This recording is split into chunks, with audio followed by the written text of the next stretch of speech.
Hey, welcome back to my channel, to all my floaters and swimmers.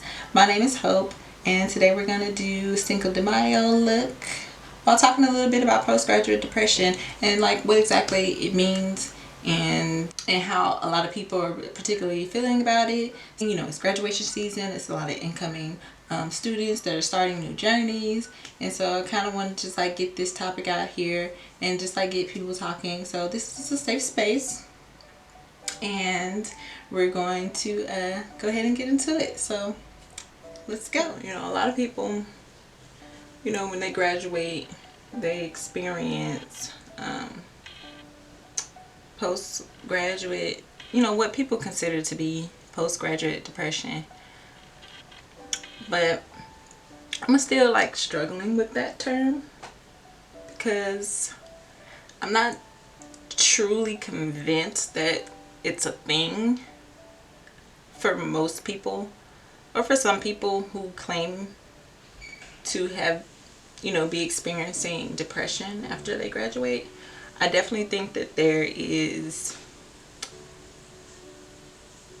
a certain level of sadness and despair even that you experience after you graduate, especially if you feel like you're not where you're supposed to be. But you know,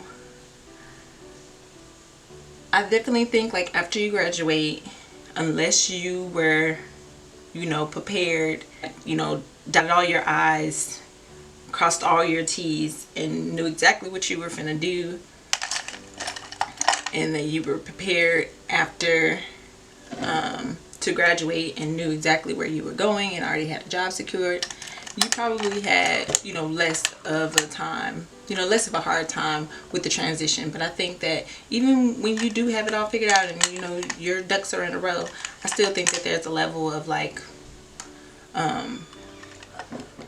still think there's a level of anxiety and stuff that you feel during the transition, because at this point, you know, unless you have taken, you know, time off in between, you have literally been a student, you know, your entire life. And that is, you know, scary, because now you're taking on essentially, you know, a new identity. And so it can be scary. You really have to, you know, really come to terms with that and really sit with it. You know, because you're about to enter into the workforce, and like I said, if you're someone who didn't take time off, you have no idea how to navigate that space. But while that's drying, I'm gonna do my brows. But so I don't know, like, you know, you have to deal with, you know, anxiety, you know, feelings of inadequacy. Like all of that is, you know, imposter syndrome is very real, you know, where essentially you feel like you're a fraud because, you know, you doubt your abilities and your accomplishments. Often you doubt yourself so much that you feel like a fraud, you know, or you might even, you know, be experiencing some survivor's guilt where, you know, you feel like you don't deserve, you know, the things that you've accomplished, because, you know, you might be the first person in your family to accomplish these things. It's a lot of things that come with it. So, you know, really try not to be so hard on yourself. So, you know, now with all of this quarantine things going on, and even like, I can only imagine what a lot of you may be experiencing, or, you know, will probably experience, you know, with the quarantine, you know, and how that's going to affect the postgraduate anxiety and stuff that you may have already be experiencing. You know, Hope Folks was birthed out of those feelings of like inadequacy and like self-doubt. My choices are to really sink or swim. And those aren't the only alternatives that you have. You know, you could float. You know, you could move and fluctuate freely throughout life and just take life as it comes without like overthinking it. You have the option to just let life happen. to you and through you, and just like experience it. You know, if you are a believer, you know that everything is gonna work out. So you really have to just like turn off that voice. Yeah. And it's gonna be really loud during this time. Like when I started to really, let go of my ego and this, self idea of like who I thought I was or who I was supposed to be, I became a lot happier. And if you're someone, who is, currently unemployed and you're looking for work, look for work, do all that you can do, do your best. But, if you're not, you're getting a lot of rejection letters and things like that, just know that that is just all a part of God's plan. Like, you obviously need time to just prepare, use this isolation as time to, prepare for this next phase. Take a break. You probably someone who need a freaking mental break. Like if you're someone who didn't take time off in between, like this is your time. Because once you get into the workforce, that's it. I really encourage you to really just enjoy this time and not really stress too much about, being where your peers are. Try not to compare yourself to what other people are doing, because at the end of the day, like, you are not the same. And that's something that you have to continually, remind yourself. You really can't compare yourself to people who are in a completely different lane as you. You only do yourself a disservice, by doing that. Be kind to yourself during this time. Like, you're gonna get, I'm not gonna say so many, but you're gonna get some rejection letters. You're gonna get,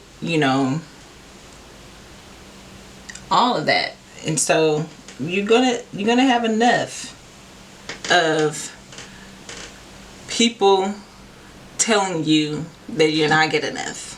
And so you need to be that one person or one of few people, who are really encouraging you. The thing that I would really say, like, seek support. I'm one of those people who like to handle things on my own. But I will say in times that I actually like put my pride to the side and sought support, even just a listening ear, like I felt a lot better. Like, definitely seek support. Reach out to your tribe during this time, so that they can give you like words of encouragement. Use this time to truly, think about what it is that you want. Right now, you're probably applying to a whole bunch of jobs that you really could care less for. Salome is going to come knocking in 6 months. So you're trying to find, some income. So, I mean, I would really say, like, while you're trying to, find a job just, for the money, like, really think about what it is that you want. What is it you, could see yourself doing for the next few years. Like, when I try to do too much with my eyeshadow, this one started looking a damn mess. Like, I just need a nice little boom boom. And I'm trying to find a brush that can just give me a little boom boom right in the eyes. Because the thing is, I like lips, but I'm just not an eyeshadow girl. It's just like every time I try to do it, it just don't look right to me. I just want to do a little something extra. I honestly wish this color was like a little darker. It's not really like a dark green, like a foresty green. I like foresty green. Like, green is my favorite color, but I want it to be like a foresty, dark, I don't know, tree green, nature green. And honestly, I'm still, and not in a good way. Like, I didn't put, no, that looks horrible. No. So like I was saying, use this time to think about what it is that you want, what you like, relax, breathe. You have done an amazing job. You have accomplished something that a lot of people don't accomplish. Bask in that. And like chill out. Okay, I'm starting to look like a clown. So I went ahead and added some white liner under my eyes, and I went ahead and extended the green. I don't know, I'm looking very clown like, but we'll see.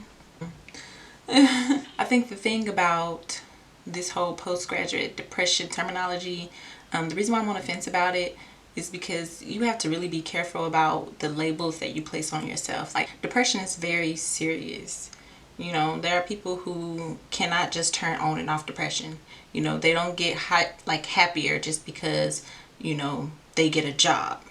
And I think that's the discrepancy for me with the whole postgraduate depression, because a lot of your, you know, sadness and despair and defeat that you feel surrounding your postgraduate experiences is really encompassed of just you being unemployed. There are some people who are experiencing, you know, depression, who are going through these things, but like, I'm speaking to the people who may just be experiencing extreme sadness and are just adopting a term that's just frequently used.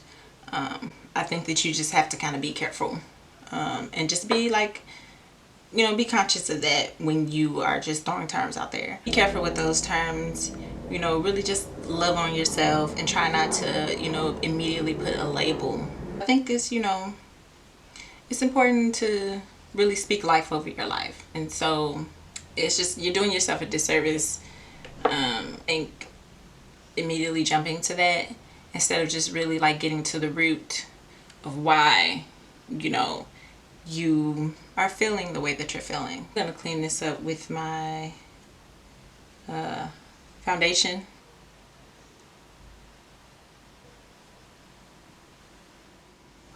But yeah, so like, I really just, you know, really wanted to talk about that because it is a very important topic. Take it a day at a time if you need to, and not to feel too defeated when you get no's. You know, the no's will come, and that's just a part of it. And you'll just know that that wasn't meant for you. And stay away from the terms, like, don't be in denial, but really get to the root of why you're feeling the way that you're feeling. Most times it's just you being too hard on yourself. Be kinder. Be kinder to yourself. Do what feels good. You know, like, be heart-led. And I think you can't go wrong because you always have the purest intentions. I know that I'm not always going to be what people want me to be, and I've accepted that's okay. So, and sometimes you have to make a own lane for yourself. Maybe that's just God telling you that, like, hey, I'm calling you to do something different. And really understand that you don't have to sink or swim. You know, you could just float.